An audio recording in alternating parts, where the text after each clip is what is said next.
નમસ્કાર વિદ્યાર્થી મિત્રો, હું છું આર્યન પટેલ અને તમે જોઈ રહ્યા છો ક્લેવર એકેડેમી યુટ્યુબ ચેનલ। તો આજના વિડીયોની અંદર કંઈક અલગ નવા ટોપિક સાથે ચર્ચા કરવાના છીએ। તો તમને એવું લાગ્યું કે આપણી ચેનલ ઉપર આવું કન્ટેન્ટ, એક નવું કન્ટેન્ટ હું તમને આ એક જે આરસીબીની જે જીત છે એના કન્ટેન્ટ સાથે તમને જોડવાનો પ્રયત્ન કરું, તમારામાં થોડું મોટિવેશન ઉદ્ભવ કરું એ મને ઈચ્છા થઈ। તો ચલો વિદ્યાર્થી મિત્રો, તમારો ટાઈમ વેસ્ટ ન કરતા વિડીયોની શરૂઆત કરીએ।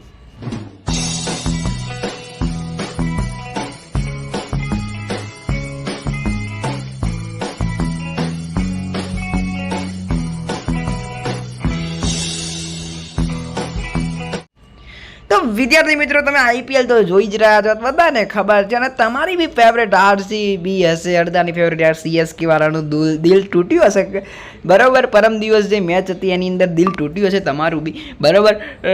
પણ જે આરસીબીએ જે કર્યું છે એ તમારા દિલની અંદર કેટલું ઉતર્યું છે મને ખબર નહીં, પણ આ વિડીયોના માધ્યમ દ્વારા બહુ બધું ઉતરવાનું છે, બરાબર। આ વિડીયોને પૂરેપૂરો જોજો, બરાબર। તમારી માટે ખાસ આ પીપીટી જે તૈયાર કરેલી છે, ઓકે, મહેનત કરું છું, બસ આ વિડીયોને લાઈક કરી દેજો।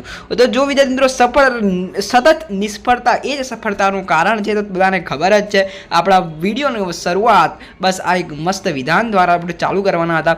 તો ચલો વિદ્યાર્થી મિત્રો, આ જે વિડીયો બનાવવાનો માત્ર એક જ ઉદ્દેશ છે। ઉદ્દેશ શું છે?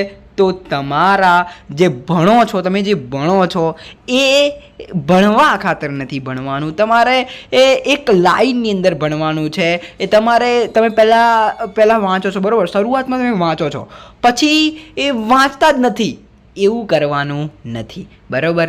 આપણે કન્સિસ્ટન્સી રાખવાની છે। શું રાખવાની છે?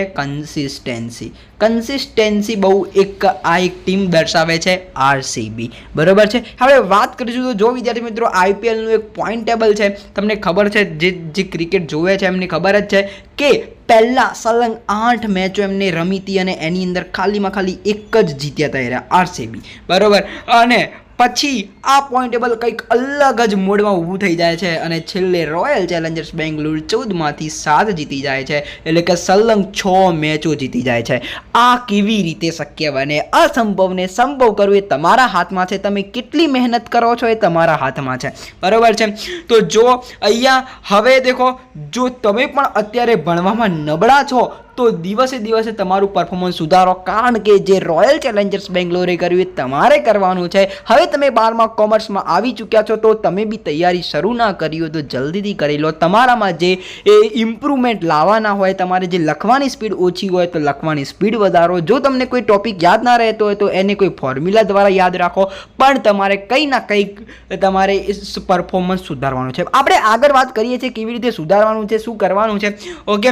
તો જો અહીંયા હું વિરાટ કોહલીના એક માધ્યમ દ્વારા હું તમને સમજાવવાનો પ્રયત્ન કરીશ કે જે વિષય નબળો છે તેના ઉપર ફોકસ કરો અને સાથે તમારા ફેવરિટ વિષયની પણ તૈયારી ચાલુ રાખો। હવે દેખો, આરસીબીએ શું કર્યું? તો વિદ્યાર્થી મિત્રો, એમનો નબળો ટોપિક કોણ હતો ખબર છે? નબળો ટોપિક કોણ હતો તમને ખબર છે? તો નબળો ટોપિક હતો એમના માટે ગ્લેન મેક્સવેલ। કોણ હતો? Glenn Maxwell. દેખો, આ ફોટાની અંદર તમને દેખાઈ રહ્યો છે, બરાબર। 2024ની અંદર સતત ગ્લેન મેક્સવેલ ફ્લોપ જતો હતો, બરાબર। એના જગ્યાએ એમને શું કર્યું? પોતાના પરફોર્મન્સમાં ફેરફાર કર્યા, એને નીકાળીને કોણે ઉપયોગ કર્યો? વિલ જેક્સ, બરાબર। એ ઇંગ્લેન્ડનો એક પ્લેયર છે વિલ જેક્સ, એને ઉપલબ્ધ કર્યો, બરાબર। અને વિલ જેક્સને પછી લીધો, પછી એને બરાબર પરફોર્મન્સ કર્યું એમની ટીમ માટે। એવી જ રીતે તમારે શું કરવાનું છે? ફેવરિટ વિષયને તો રાખવાનું છે, એટલે કે હવે આરસીબીની અંદર ફેવરિટ વિષય કોણ હતો? વિરાટ કોહલી। કોણ હતો? વિરાટ કોહલી। એવી રીતે તમારો ફેવરેટ વિષય હોઈ શકે એકાઉન્ટ સ્ટેટ, અને તમારો વીક પોઈન્ટ જેમ હતો આની અંદર મેક્સવેલ, એવી રીતે તમારો વીક પોઈન્ટ ઇકો કાં તો બીએ કાં તો એસપીસીસી હોઈ શકે। તો હવે એને તમારે બદલવાનું નથી, આ લોકોએ બદલ્યો હતો કારણ કે એમની જોડે ઓપ્શન હતો, પણ તમારે ઇમ્પ્રુવમેન્ટ કરવાનું છે, એની અંદર સતત પ્રેક્ટિસ કરવાની છે, સમજી ગયા? ઓકે, આ એક ટોપિક મારે તમને સમજાવવાની જરૂર હતી, સમજી ગયા? દેખો, આમને શું કર્યું? ગ્લેન મેક્સવેલની જગ્યાએ વિલ જેક્સ ઉપયોગ કર્યો હતો. તમારે BA ઇકોની જગ્યાએ શું કરવાનું છે, એની સતત પ્રેક્ટિસ કરવાની છે, એને રિકોલ કરવાનું છે, એના સમ પોઈન્ટ્સ યાદ રાખવાના છે. એના પોઈન્ટ્સ માટે એક પેજ બનાવો અને પેજની અંદર સતત તમારું ધ્યાન ફોકસ કરે એવું એક ડાયરી બનાવો અને એને એક યાદ રાખવાની ટ્રીક કરો, રિકોલ કરો, ગમે તે કરો પણ યાદ રહેવા જોઈએ. બરોબર, થિયરી શું યાદ ના રહે, યાદ રહી જ જાય યાર. ઓકે, બધાને થિયરીમાં પ્રોબ્લેમ થતી હોય, અડધાને BA ઇકો આવડે, થિયરી આવડે પણ એકાઉન્ટ સ્ટેટ પાવવું ના આવડે. તો એકાઉન્ટ સ્ટેટ જે હું તમને કહું છું, જે તમારા વીક પોઈન્ટ છે એને સ્ટ્રોંગ બનાવવાના છે. આ બસ હું આ ફોટો દ્વારા એટલું જ કહેવા માગું છું. હવે આપણે આગળ જોઈએ. આગળ જોવું તો અહીંયા તમને જે ટ્રીક દ્વારા યાદ રહેતું હોય એ અપનાવો ને રોજનું રોજ પુનરાવર્તન કરો, જે તમારા વીક પોઈન્ટ છે એના માટેનું છે. બરોબર છે? ઓકે, હવે દેખો આગળ જોઈએ તો તમને યાદ હશે, જે IPLના ફેન હશે એમ તો RCBની બધી જ મેચો જોઈ જશે. અહીંયા દેખો RCB 1 રનથી એક મેચની અંદર હારી જાય છે KKR સામે. હવે 1 રનથી હારવું એટલે તમારા 2 પોઈન્ટ્સ ગુમાવી દીધા. હવે એ 2 પોઈન્ટ્સ હાથમાં આવી ગયા હોત તો કેટલી બાજી પલટાઈ જાત. ઓકે, તો વિદ્યાર્થી મિત્રો તમારે બી આવી રીતે હતાશ થવાની જરૂર નથી. 1 રનથી અહીંયા હારી જાય છે RCB અને એના પછી દેખો RCB અહીંયા 1 રનથી હારી જાય છે, એના પછી બહુ બધું પલટો કરે છે. હવે દેખો, હવે તમે પણ તમારી જિંદગીની અંદર હવે દેખો કોઈ દિવસ 12માનું રિઝલ્ટ તમારું આવ્યું અને તમે કદાચ 1 માર્ક્સ માટે તમને ફેલ કરી દીધો. તમને એવું થાય કે કેમ મને 1 માર્ક્સ માટે કેમ ફેલ કરી દીધો, બધાને તો ઉપર ચડાવી દે છે, ફુંદરી આલીને પ્રમોશન કરી દે છે. પણ તમારે 1 માર્ક્સ માટે ફેલ એટલે કે નિરાશ થવાની જરૂર નથી. બીજી વાર પરીક્ષા આપો અને પાસ થાઓ. કારણ કે આ લોકો બી એવું જ કર્યું કે બીજી મેચમાં આવ્યા અને એમનું ઇમ્પ્રુવમેન્ટ કર્યું. તમારે બી એવી જ રીતે બીજી પરીક્ષા આપવાની છે, ઇમ્પ્રુવમેન્ટ કરવાનું છે અને સારામાં સારું રિઝલ્ટ આપવાનું છે. ઓકે, અને જો એ જ મેચની અંદર, જે મેચની અંદર 1 રનથી આ લોકો હાર્યા હતા, 1 રનથી હાર્યા હતા, એ જ મેચની અંદર વિરાટ કોહલી જે આપણા હતા એમને ખોટો આઉટ આપ્યો હતો. અહીંયા તમે જોઈ શકો છો, જે બોલ હતો એ કમર ઉપર હતો. બરોબર, અને અહીંયા કેચ આઉટ આપ્યો હતો. બરોબર છે, એમ્પાયરે એમને થોડી દલીલ કરી પણ આખરે એમને જવું તો પડ્યું જ, આઉટ તો માનવું જ પડ્યું. એવી જ રીતે તમારે આ બાબત ઉપર તમને એ શીખવા મળે છે કે જો તમને પેપરની અંદર કદાચ 2-3 માર્ક્સ ઓછા આપ્યા હોય તો એની જ કોઈ આપણી જ કોઈ ગલતી હોય કે ટીચરે કેમ ઓછા આપ્યા હોય, આપણી કોઈ ગલતીના કારણે જ ઓછા આપ્યા હોય, કે એમને કંઈક શોખ ના થતો હોય કે ભાઈ તું લે, ભાઈ તું મારો દુશ્મન છે, તને એ 100માંથી 80 આલ દઉં.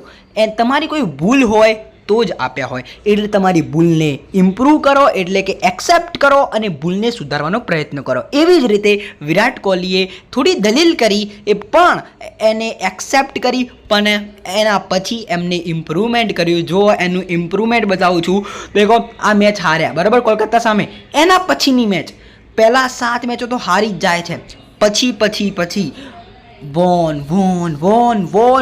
તમામ મેચો જીતે છે અને પ્લે ઓફની અંદર, રેસની અંદર બની રહ્યા છે. બરાબર, જો પ્લે ઓફમાં પહોંચ્યા નથી, પ્લે ઓફમાં બની રહ્યા છે. બરાબર, તો પછી હવે પ્લે ઓફમાં જવા માટે મહેનતની સાથે થોડું નસીબની પણ એમને જરૂર હતી. કેમ?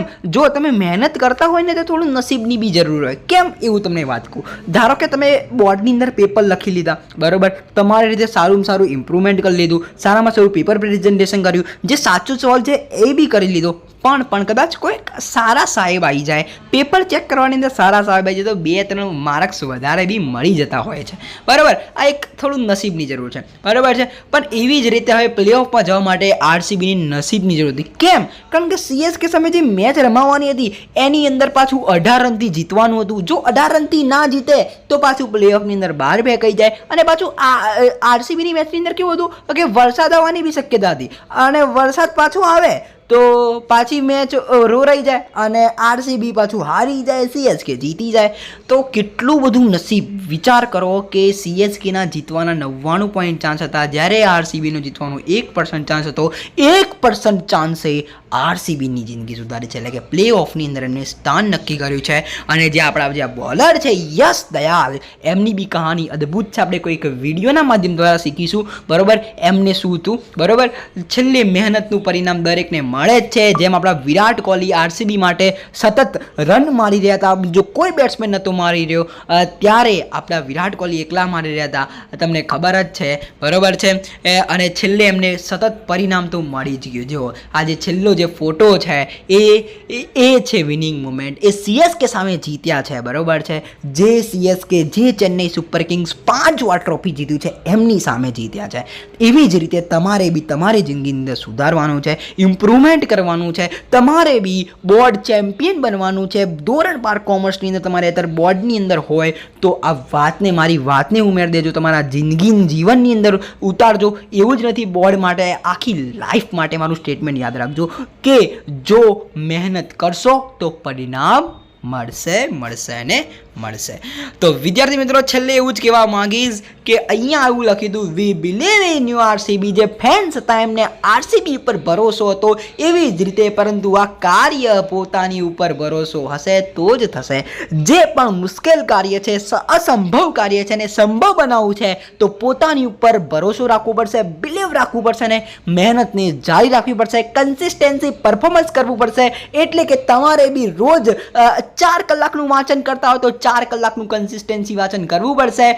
જો વિદ્યાર્થી મિત્રો, હું તમને એક વાત કહેવા માંગીશ કે જો દેખો અહીંયા તમે રોજ 6 દિવસ વાંચ્યું 4 કલાક, પછી 5 દિવસ ના વાંચ્યું તો એ તમારું બનશે નહીં, એ તમારું વીક પોઈન્ટ હશે. હવે દેખો, આ લોકોને બધી મેચો જીતવાની હતી આરસીબીને, બરોબર છે. હવે 6 મેચો જીતવાની હતી, 6 માંથી 1 મેચ હારી જાય તો શું પ્લેઓફમાં આવે? ના આવે. તો એવી જ રીતે તમારે બી તમારા મેચની અંદર મેચમાં ચેમ્પિયન બનવાનું છે, બોર્ડ ચેમ્પિયન બનવાનું છે.